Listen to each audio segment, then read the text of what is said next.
بالله من الشيطان الرجيم بسم الله الرحمن الرحيم إن الحمد لله نحمده ونستعينه ونستغفره ونعوذ بالله من شرور أنفسنا ومن سيئات أعمالنا من يهده الله فلا مضل له ومن يضلل فلا هادي له وأشهد أن لا إله إلا الله وحده لا شريك له وأشهد أن محمدا عبده ورسوله أما بعد fillimisht të gjitha falënderimet pa dyshimit takojnë Allahut subhanahu wa taala.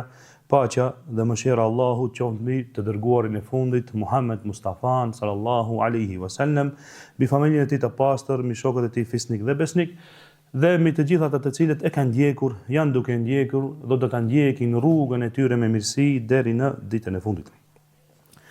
Vëllezër, siç e dini, këto janë seriale të shpjegimit të librit Riyadus Salihin, edhe ende jemi në kapitullin e niyetit, në kapitullin e qëllimit. Dhe për këtë arsye edhe hadithi sot që do ta trajtojmë apo do ta shpjegojmë e ka të bëjë me niyetin. Apo në hadith përmendet pjesë që ka të bëjë me niyetin. Pra është hadithi me numër 6 i radhës, ku thot autori thot nga Ibn Ishaqi, nga Ebu Ishaqi thot, e në fund të përmendën kërrejt prejardhin e tij derisa mbrinte çështja ke Murra ibn Ka'b apo Kilab ibn Murra ibn Ka'b. Se përmend zinxhirin e transmetuesit, pra është përqendrim për sahabin e njohur i cili është Sa'd ibn Abi Waqqas. Pra, mirë po, qëllimi i përmendjes së zinxhirit deri atje është për shkak se ka lidhet te Murra. Pra, Kilab ibn Murra, aty lidhet nesebi pejgamberit sallallahu alaihi wasallam me ta.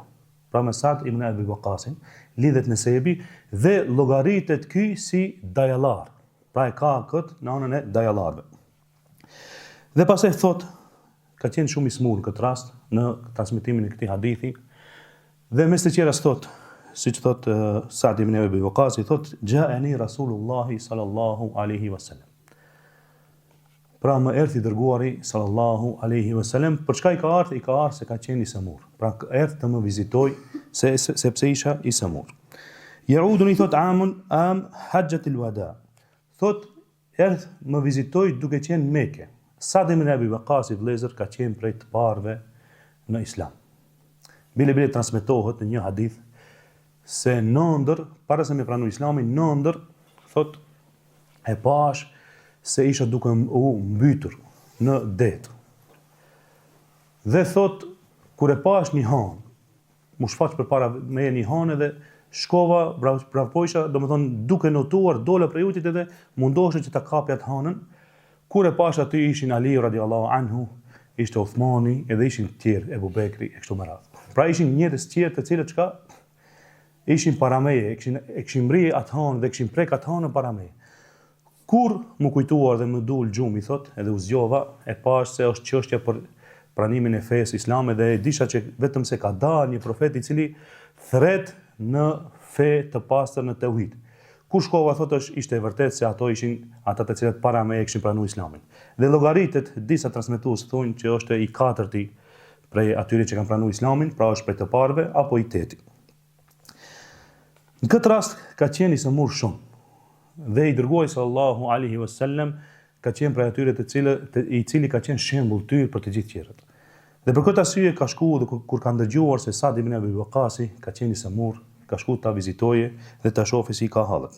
Pastaj thot ishtedde, thot min wajhain ishtedde bi. Pra isha i smur dhe i dërguari sallallahu alaihi wasallam më erdhi të më viziton për shkak të një sëmundje që ishte shumë e rëndë. Pra unë isha aq i prekur për asaj sëmundje, sa ishte sëmundje e rëndë, saqë do ta shihni në hadith në vazhdim, saqë është friksu ai edhe familja e tij, edhe i dërguari sallallahu alaihi wasallam, ndoshta është edhe sëmundje që do të sjellë edhe vdekjen e tij. Pastaj thot, fakultu, ja Rasulullah, i thash, o i dërguari Allahut, inni kad balaga bi al-wajh min al-wajh, ma tara, thot. Me të vërtetë e shoh ti se çfarë gjendje të sëmundjes jam. Pra kjo sëmundje që më ka kaplu me kaç ethe dhe çka që rënd, e shoh ti vet, pra është duk te pamja Sa'dit, është duk se ai është i smur shumë. Dhe thot pastaj, wa ana dhu malin wala yarithni, thot, illa ibnatun li. Dhe unë thot kam pasuri. Ta shife, prapë në këto momente të vështira të sëmundjes së tij, thot unë kam pasuri. Ka pas dert, sepse ka pas pasuri që ta jap atë pasuri. Thot ja Rasulullah, unë kam pasuri plot. Dhe nuk kam trashëgimtar përveç një vajze që kam. Përveç një vajzës. Wa alaikum salam. Pastaj thot, e saddaqu bi thuluthi mali. Ata jap 2/3 e pasurisë time, sadaka. Pra ka dash që prej pasurisë që e ka, që e posedon, ta jap 2/3. I dërguari sallallahu alaihi wasallam çka i thot? La. Thot jo. Mos jep sadaka. Do thon 2/3. Kultu fashatru ya Rasulullah. I thash po gjysmën e kësaj pasurie ya Rasulullah. Ata jap sadaka. I thot la. Përse i thot i dërguari sallallahu alaihi wasallam? La. Pastaj vazhdon dhe thot fa thuluthu ya Rasulullah. Po 1/3 ya Rasulullah. Ata jap sadaka. Atëri i thot e-thuluthu wa thuluthu kathir. Apo kebir në transmetim tjetër. Atëri i dërguari sallallahu alaihi wasallam i thot 1/3 po edhe pse kjo është tepër. 1/3 po edhe pse kjo është tepër. Pra është tepër, është duk pejgamberi sallallahu alaihi wasallam tepër. Pastaj vazhdon hadithi. Dhe thot innaka in tadhara thot warathataka agniya khairun min an tadharahum alatan. Ti losh trashëgimtarët e tu, familjarët e tu, ti losh të pasur për ty është më khajr se sa ti losh ata të varfër. Sepse nëse jep sadaka, zvoglohet pasuria, e pastaj kur të vdesësh, është minus ajo pasuri të cilën e ke dhënë ti sadaka. E tash thot, i dërguari sallallahu alaihi wasallam, thot ti losh pasardhësit e tu të pasur është më mirë për ty se sa ti losh të varfër. Pastaj thot innaka lan tunfiqa nafaqatan tabtaghi biha wajhu Allah illa ujirta alayha. Thot edhe nuk japish ti sadaka, nuk japish ti lëmosh. Dhe në këtë lëmosh, në këtë dhënje të asaj lëmoshe, e kërkon fytyrën e Allahut subhanahu wa taala. Po e kërkon që ta shohësh fytyrën e Allahut subhanahu wa taala, përveç se thot Allahu subhanahu wa taala do të jap ty shpërblimin. Pastaj thot, është interesant se si përfundon hadithi, thot hatta thot ma taj'alu fi imratik. Thot përderisa Allahu do të shpërblim edhe për atë lukme, do me thonë një ushqim të cilin ja jep ti, ja ofron gruas tënde. Pra edhe ushqimin, që më një copë buke me i dhon gruas tënde ta ushqesh, është për ty khajr dhe Allahu subhanahu wa taala edhe për të do të shpërblen. Pastaj thot kale kultu ya Rasulullah, e akhlifu thot ba'da ashabi, thot ya Rasulullah. Nuk do kishte, është interesant subhana për ta kuptuar këtë pjesë. Sa'd ibn Abi Waqqas ka qenë prej të parëve që ka bëu hijret për Medinë. E tash dietarët çka thënë? Hijreti ka qenë për hir të Allahut subhanahu wa taala. Pra hijreti i sahabëve prej Mekës në Medinë ka qenë për hir të Allahut subhanahu wa taala. Njëjtë sikurse njeriu i cili jep sadaka. Kështu e përshkruajnë dietarët. Thot, nëse ka qenë për hir të Allahut subhanahu wa taala, nuk kanë pas dëshirë sahabët, të cilët kanë bëu hijret, dhe i ka kap smundja në Mekë, vdesin në Mekë. Është interesant. Nuk kanë dashur se kanë bëu hijret për hir të Allahut, nuk kanë bëu një vepër madhështore, adhurim të madh që Allahu e çmon shumë, çka hijretin për hir të Allahut subhanahu wa taala, edhe nuk kanë pas dëshirë të mbesin në Mekë. E si vazhdon hadithi thot, innaka thot lan tukhlafa. Thot ti rrehat se nuk do të vdesish këtu. Rrehat se nuk do të vdesish. Këtu thot dietari Ibn Uthaymin thot ka në shenjë në profecinë, në vërtetësinë e profecisë pejgamberit sallallahu alaihi wasallam. Do ta shohim domethënë në vazhdim hadithin. Thot fat'amal thot amalan tabtaki bihi wajh Allah illa izdata bihi darajatan wa rif'atan. Thot nuk ka mundësi, nuk do të vdesësh këtu, por edhe se nëse losh diçka për hir të Allahut subhanahu wa taala, dije se Allahu do ta shpërblen ato. Pra, krejt lidhet rreth niyetit. Çdo gjë që bën, nëse e bën për hir të fytyrës së Allahut subhanahu wa taala, kur themi vëllezër për hir të fytyrës së Allahut subhanahu wa taala, do ta kuptoni kështu. Pra, kur sahabët, kur pejgamberi, kur Allahu subhanahu wa taala në Kur'an, edhe kur të tjerë dietarë, pasardhësit e tyre, thonë këtë e bëj li wajhillah, domethënë për fytyrën e Allahut subhanahu wa taala, kanë për qëllim për ta pa ditën në xhenet fytyrën e Allahut subhanahu wa taala. Kjo është për qëllim. Sepse besimtarët në xhenet mirësinë më të madhe që do ta kenë është pamja e Allahut subhanahu wa taala. Pra pamja reale me sytë e tyre real të Allahut subhanahu wa taala. Pra kjo është grada më e lartë. Edhe dini shumë mirë kanë shpjeguar edhe më herët, po një përkujtim se Allahu do t'i pyesë banorët e xhenetit, a va kompletuar nimetin po, a va kam dhënë këtë po, a ka diçka që mund të shtoj? Do thonë jo, krejt na ka plotsuar Zot. Atë do të hiqet hijabi, pra pengesa, e do të ta shohën Allahun subhanahu wa taala, që është kulmi. Është kulmi në xhenet. Nuk ka mësi më të madhe se sa ta shohim Allahun subhanahu wa taala. Allahu na mundsoft krejtve që ta shohim fytyrën e tij subhanahu wa taala. Për këtë arsye thot, në vazhdim të hadithit, çdo gjë që e bësh për ta parë fytyrën e Allahut subhanahu wa taala, për hatër të Zotit, Allahu nuk ta lën kot, nuk ta gjun kot. Bile dietarët thonë, e ka përmend këtu, te ky hadith e ka përmend ushqimin e gruas, pra, edhe pse është vajxhib. Për burrin ta mirëman gruan, ta ushqen gruan e ka vajxhib. Edhe pse ka vajxhib, thotë nëse e bën për hir të Allahut subhanahu wa taala ka plus ejër, ka plus sevap. Pra i shtohet sevap. Pra, kur edhe për kësi gjëra thonë, bile thonë dietarët, Ibn Uthejmini shpesh e cekt, se është, mashallah, se është edhe i kohës tonë, i ka shembuj shumë praktik bashkëkohor. Thotë Ibn Uthejmini, thotë, edhe nëse veten tënde ti e ushqen, për hir të Allahut subhanahu wa taala ki sevap. Veten tënde, nëse ushqen për hir të Allahut, që ti je më i fortë në ibadete, në xhihad e kështu me radhë, thotë ki sevap. Pra këtë marrë të njëjti, prandaj edhe ka pru këtë hadith.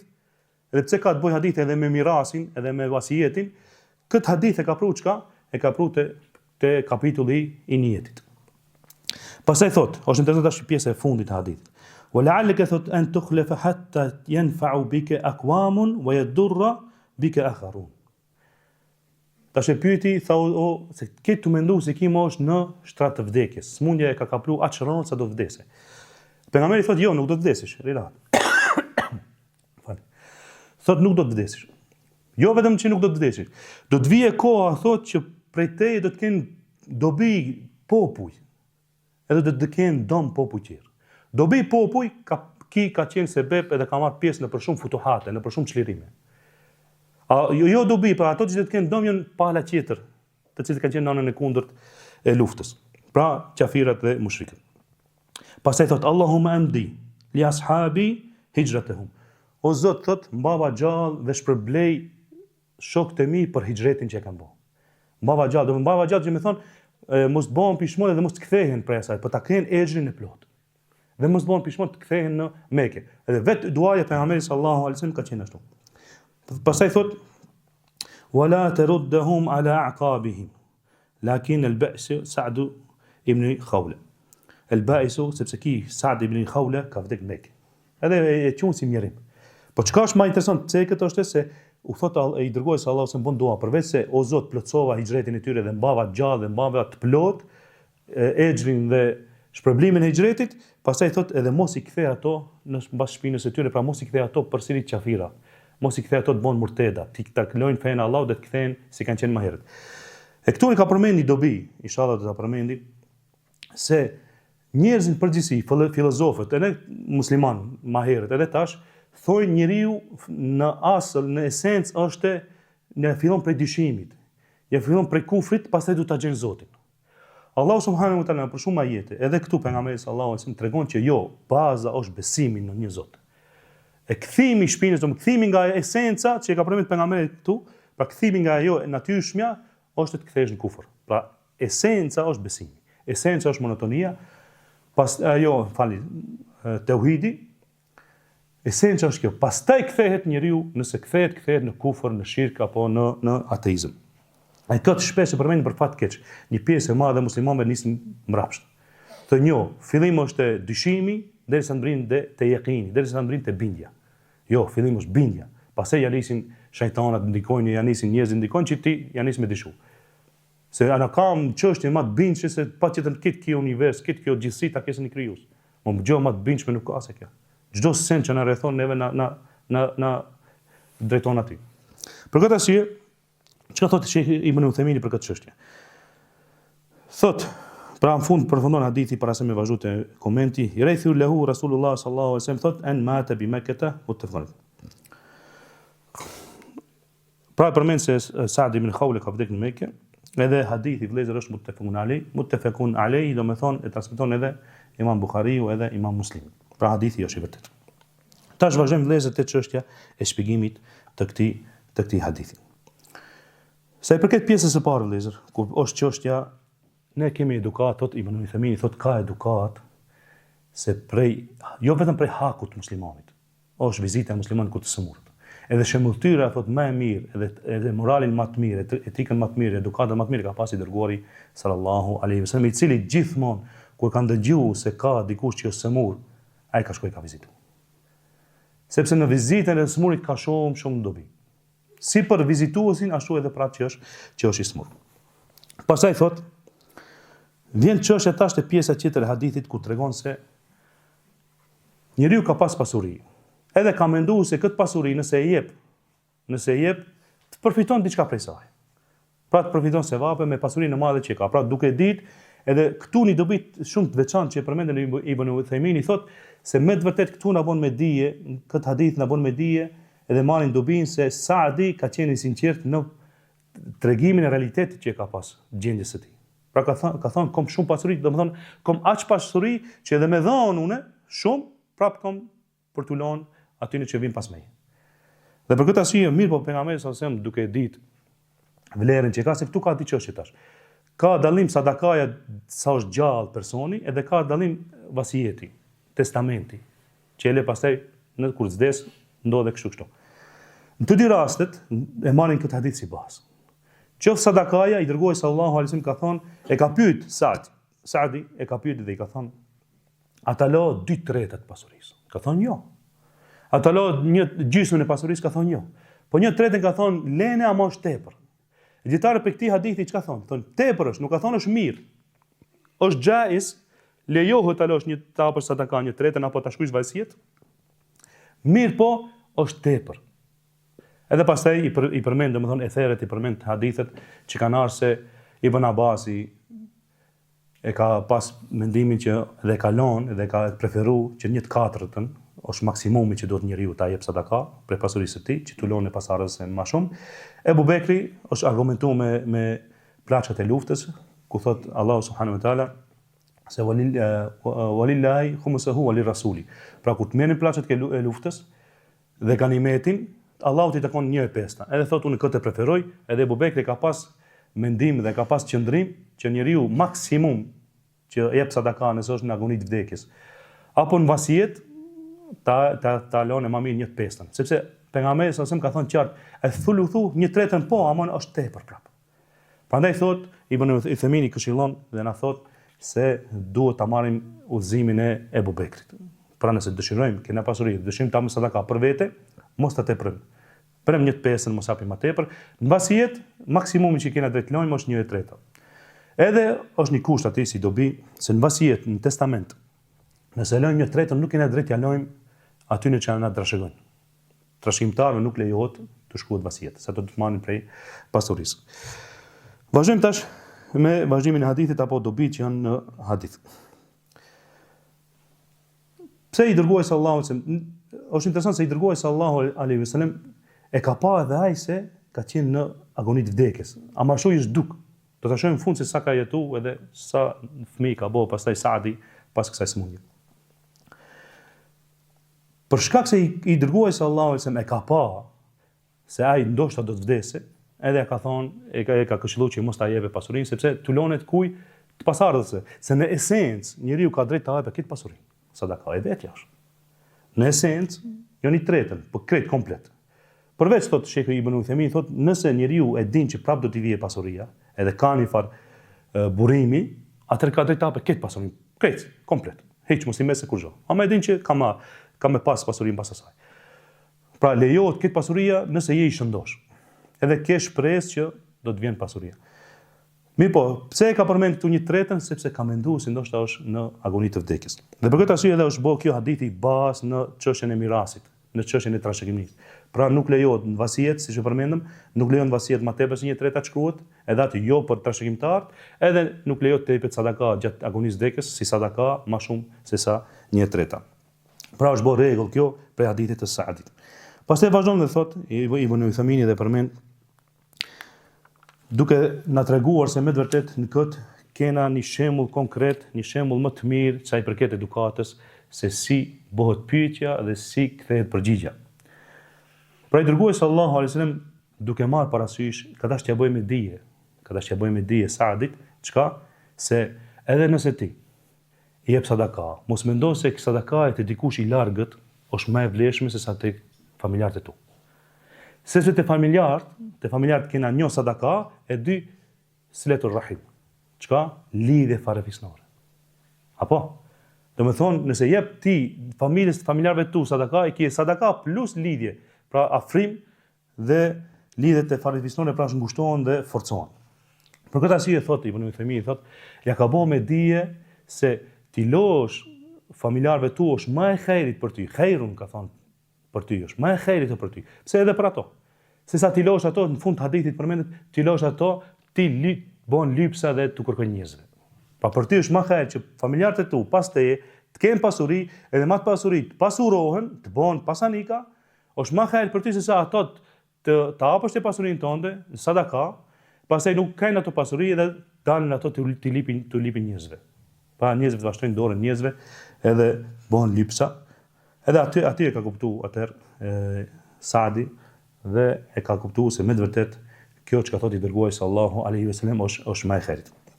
Për dobive tjera që përmend se ka shumë dobi, por nuk do t'i cekim krejta. Për dobive tjera tregon Sheikh Ibn Uthaymin thotë për hadithin nxirret se njeriu duhet të konsultohet me ata që janë ehel për konsultim. Pra të konsultohet me personat të cilët më të ditshëm, edhe janë të asaj fushë.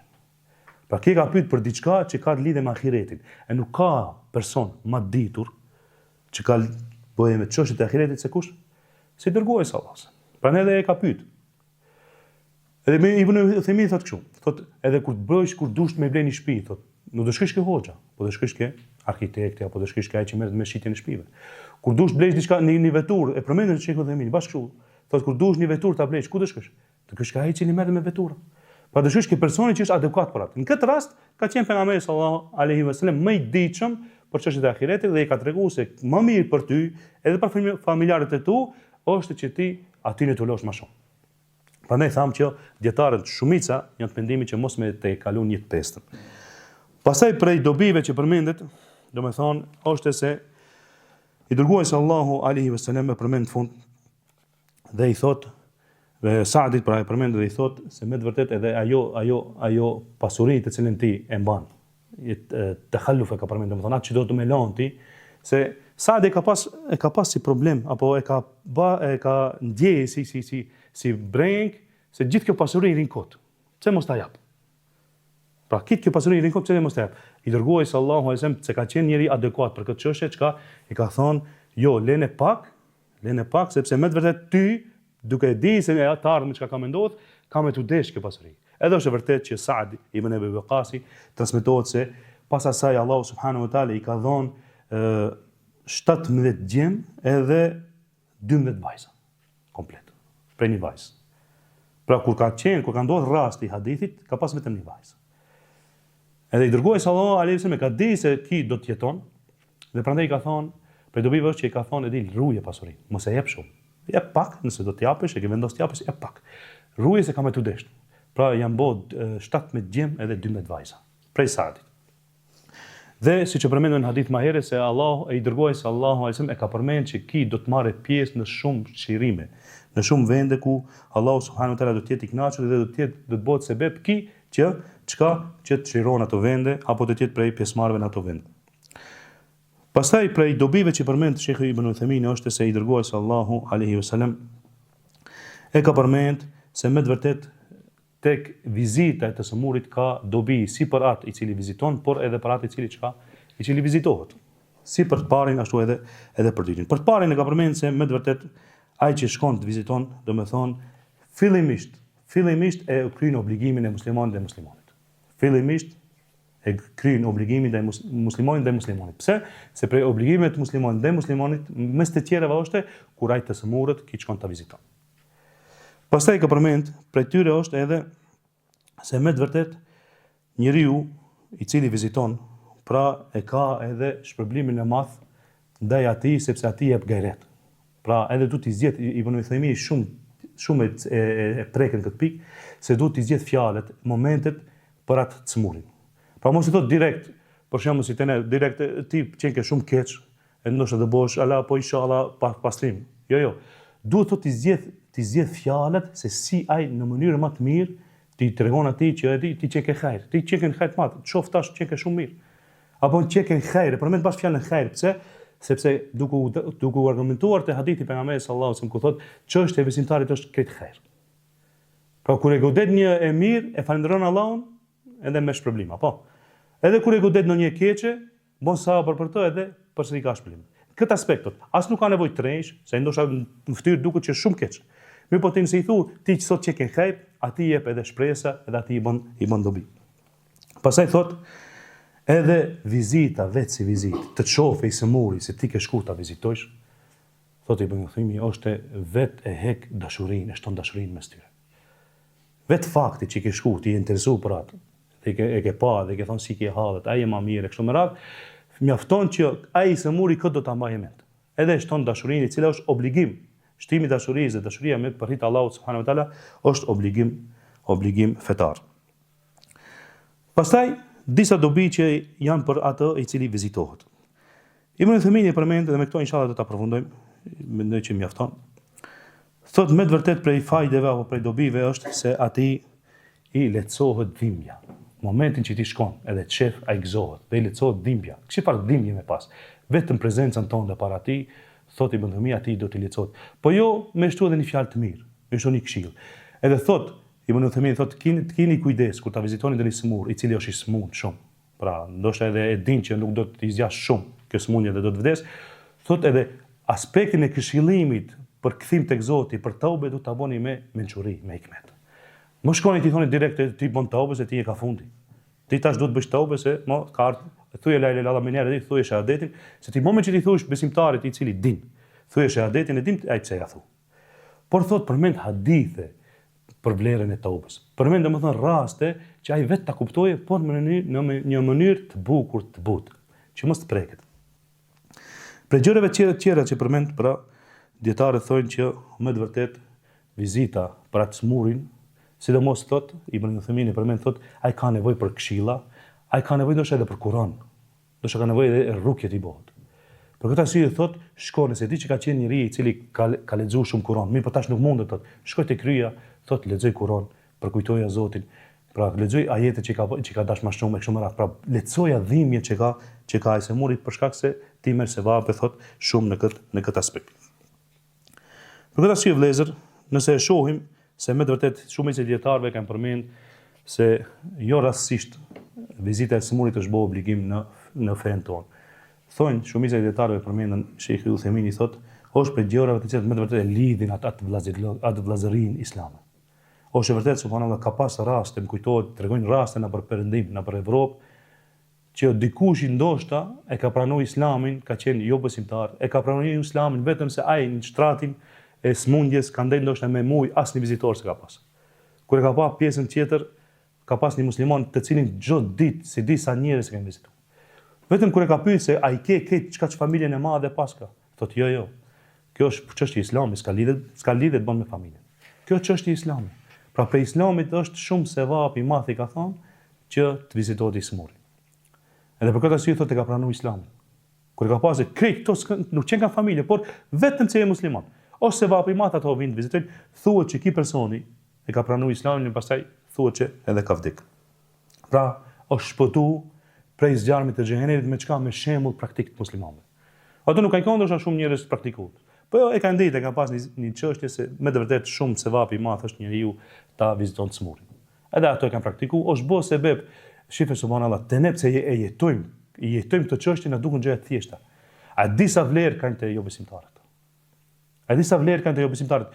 Sa histori kena, sa raste kena neve që e shohim që diçka e thjesht, një rrugë e amanetit, një kthim i diçka së thjesht, një sjellje e mirë me dikon, ato është çështje e madhe se ato kanë humb këto.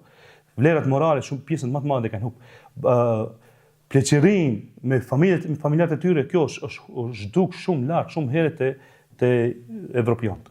Shumë modi është zhduk kjo. Pra shumë pleq vdesin edhe nuk e din askush që kanë vdek, i gjejnë ndoshta mbas se disa muajve. Për këtë arsye vëllezër, tham që ka shumë dobi, por me kaq inshallah do ta përfundojmë. E lutem Allahun subhanahu wa taala që të na bën dobi për asaj që dëgjojmë. Përmendem që qëllimi kryesor i asaj që pse ka cek dietari këtë hadith në këtë kapitull është se përmendet edhe çështja e niyetit, edhe tham që njeriu shpërblet sipas niyetit. Pra çka të bën niyet, ashtu edhe do ta merr shpërblimin prej Allahut subhanahu wa taala, saqë edhe gjërat më të vogla, nëse i bën për hir të Allahut subhanahu wa taala, siç e përmendëm, Sheikh Ibn Uthaymin ka përmendur edhe nëse veten ushqen për hir të Allahut subhanahu wa taala, ti do të kesh problem. Me kaq e përfundojmë, lutem Allahu subhanahu wa taala që të na bën dobi për kësaj që dëgjojmë. Lutem Allahu subhanahu wa taala që këto fjalë të jenë të sinqerta për hir të fytyrës së tij. Gjithashtu lutem Allahu subhanahu wa taala që krejt neve që na bashku këtu të na mundson që ta shohim fytyrën e Allahut subhanahu wa taala ditën ku do të shfaqet e do të hiqet ajo perde, ajo pengesë për ta pa fytyrën e Allahut subhanahu wa taala. Wa akhir dawana alhamdulillahi rabbil alamin.